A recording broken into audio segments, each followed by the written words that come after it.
On Literacy for Legend and Friends, today we're going to read Barkus Dog Dreams by Patricia Maclachlan and illustrated by Marc Boutavant. Barkus Dog Dreams. Barkus is back, so this is probably a series. This is book 2. Ooh, lots of dreams it looks like. What Baby found. Barkus was quiet. He didn't eat his food. He didn't play with Baby. He just lay behind the couch. Aw, Barkus looks sad, I said. Barkus looks sick, said my mother. My father called the vet. She says to bring Baby too. She's due for a shot. Barkus lays on the back seat of the car. He didn't sit up and make dog nose smudges on the window. Baby sat in her cat carrier looking at Barkus. Barkus wagged his tail a bit when we got to the vet's clinic. He liked Robin the vet. Robin sat down on the floor next to Barkus. He didn't try to lick Robin's face the way he always did. Robin looked in his ears. I think Barkus has an ear infection, she said. He's going to need to take some pills. Robin taught my father how to give Barkus his pills. She put the pill in some cheese and opened Barkus's mouth. She held his mouth shut. After a minute, Barkus swallowed. Bring him back next week, she said. Then Robin took Baby out of her carrier and gave her a shot. Baby didn't care. She jumped out of Robin's arms and ran over to be with Barkus. Friends, said Robin with a smile. Every day, my father wrapped the pills in bread or cheese or turkey or ham or peanut butter. Every day, Barkus took his pills, then went behind the couch. Then one day he came out from behind the couch. Soon, Barkus wagged his tail at me. He played with Baby. Barkus was better. The pills had worked. But Baby surprised us. She batted Barkus's pills out from behind the couch. That's a week of pills, said my mother. Barkus didn't swallow any, I said. It was time to take Barkus back to the vet. Barkus sat and looked out the window, his nose on the glass. He was happy to see Robin. She looked at one ear, then the other. You're all better, Barkus, she said. But he didn't take the pills, I said. Baby found them behind the couch. Robin laughed.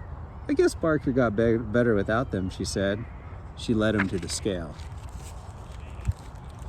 He gained weight while he was sick. How could that happen, she said. I know how it happened, said my mother. Ham and turkey and bread and cheese and peanut butter, I said. Barkus likes peanut butter much better than pills. He likes peanut butter better than everything, said my mother. Barkus wagged his tail and whirled around excited. He barked. I think Barkus had peanut butter, said Robin. He did, I said. No more peanut butter, Barkus, said Robin. You'll get fat. Barkus didn't care. He licked Robin's face anyway. A high note. It was the town's birthday. We carried a picnic basket and a blanket to the park. Barkus walked beside me. There were sparklers, there were balloons. I opened the dog gate and Barkus ran inside. There were many dogs playing. Ben with short legs, Rudy the terrier who needed brushing, Molly the great peer, Ollie with the curls. See Ollie there, chasing a little bird.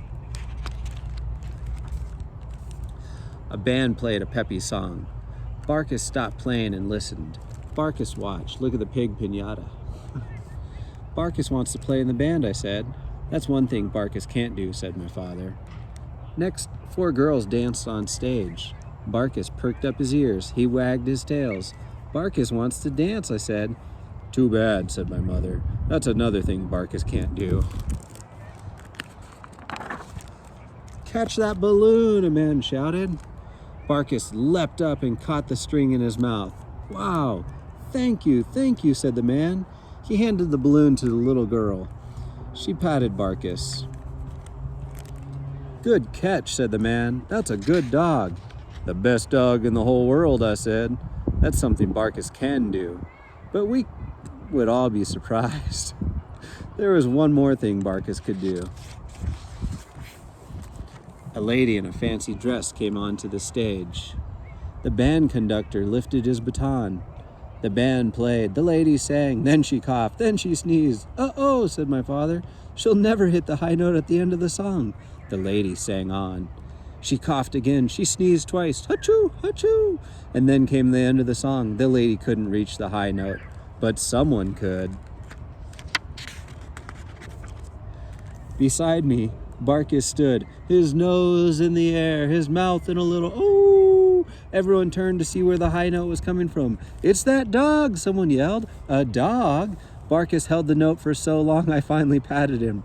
"You can stop, Barkus," I said. Barkus stopped. Everyone clapped, even Mrs. Fillmore clapped. "And there's another thing Barkus can do," I told my mother and father. The next day there was a picture of Barkus in the newspaper. Under the picture was written, "Barkus hits a high note." See, there he is singing his songs. Ooh. The very long day. Knock, knock, knock. It was very early when someone pounded at the front door. It was Jen, who had a farm down the road. "Where's your father, Nicky?" she asked. "In bed," I said. "You're wearing pajamas." "My herd's gone," said Jen. My father came out of his bedroom. He was wearing pajamas too. "What do you mean, gone?" he asked. Barkus padded out from my bedroom. Baby came too. Uh-oh, everybody's looking for this herd. What's going on?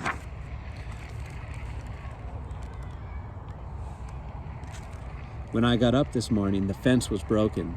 7 cows and 2 goats are gone, and Bibi too. "Who's Bibi?" asked my father. "Her donkey," I said. Barkus's ears perked up. Barkus liked Bibi. My father got his wallet and car keys. "We'll be back," he said. "When your mother wakes up, tell her where we've gone." Barkus and Baby went out the door too. They were happy outside. I was happy to go back to bed. "Woo, Nicky." It was my mother's voice. I sat up in bed. "Where's your father?" "He went to help Jen find her lost herd." "Where are Barkus and Baby?" "I'll find them," I said. But they weren't outside. They weren't inside. They weren't anywhere. Suddenly we heard noises in the yard. Barkus was there. Baby was there. And so were 7 cows, 2 goats with bells around their necks, and Bibi. There was a white chicken too. My father's car screeched to a halt in front of the house. My father and Jen got out of the car. "Oh, thank you all," said Jen. "We couldn't find them anywhere." "It wasn't me," said my mother. "It wasn't me," I said. "It was Barkus and Baby." "Barkus and Baby," said my father. "You have your pajamas on," said my mother. "Where did the chicken come from?" asked Jen. "Isn't it your chicken?" asked my mother. "Nope," said Jen, "but I'll take her home." "Barkus, you and Baby can herd," I said. "Good job. You're the best dog and cat in the world." "You are," said Jen. But Barkus didn't hear. Baby didn't hear. They were asleep. It had been a very long day.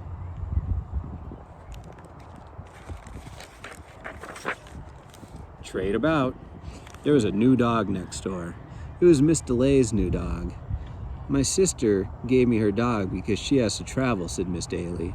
"That's how I got Barkus," I said, "from my Uncle Everton." "Lucky yes," said Miss Daly. "Does Miller have toys?" I asked. "Oh, a few old stuffed animals that smell bad, and my sister's socks so Millie won't miss her." Barkus and Millie liked each other right away. They played, they swam in the lake, they slept in the shade. When they played inside our house, Baby tried to play too. At first, Millie was afraid of the little animal that wasn't a dog. But soon, they played together. Some days, Barkus went to Millie's house. Some days, Millie went to Barkus's house. At night, they both sat in the windows of their houses and looked across the yards at each other. One morning, Barkus came home with Millie's sock. "You stole Millie's sock. Come home with Millie's sock." I said. "Barkus borrowed it," said my mother. "I'm sure Millie will come over and take it back home." But Millie didn't take her sock back home. She took the stuffed beaver with the flat, shiny tail. The next day, Barkus brought home a worn stuffed rabbit with one ear. "Borrowed," I told my mother. Back and forth they went, taking toys. Soon, all of Millie's toys were in Barkus's basket, and all of Barkus's toys were in Millie's basket. It's called a trade-about, said Miss Daly. A trade-about? I said. Maybe they'll trade about again. And I was right. That very night, when Barkus and Millie looked out the windows at each other, Barkus had his beaver, Millie had her sock. A trade-about. Dog Dreams. A big storm was coming. My mother bought food and ice and candles. Why ice and candles, I thought. The electricity might go off when the winds come, said my father. That sounds scary, I said. Storms can be scary, said my mother, but we'll be safe inside. Barkus doesn't look scared, I said. Barkus and Baby lay curled up in a heap. No, Barkus and Baby are not scared, said my mother. It started to rain. You should take Barkus out now before it gets worse, said my father. He went outside to bring the lawn chairs inside. Barkus didn't love rain. I had to push him outside. It's only rain, Barkus, I said. But the rain came harder and the wind was strong. My father chased after a chair that was blowing across the grass. Miss Daly came out of her house with Millie. She wore a rain hat and coat and carried an umbrella. Millie didn't love the rain either. Uh-oh. Miss Daly's hat blew away and her umbrella turned inside out.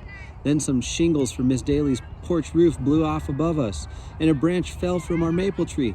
My father grabbed Miss Daly's arm. We all ran to our house. Miss Daly looked a little scared. I was a little scared. Miss Daly hung up her coat. I took off my shoes. Barkus and Millie shook water all over us. That made Miss Daly smile. Come sit down, said my mother.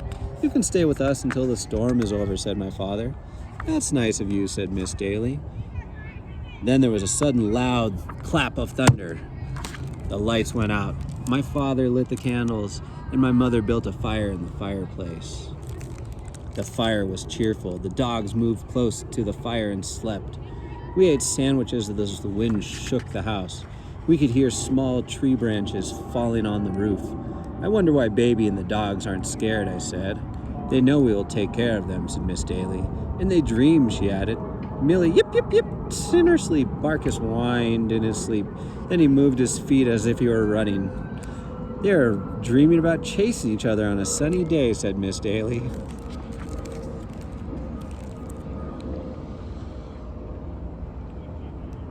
I dream too, I said. Mostly good dreams, sunny days and ice cream. Like Barkus and Millie, said Miss Daly. They're having dog dreams. I like dog dreams, said my mother. Me too, said my father. Me too, I said. As it turned out, that night we all dreamed dog dreams. And when we woke the next morning, the wind and rain were gone, and there was the sun.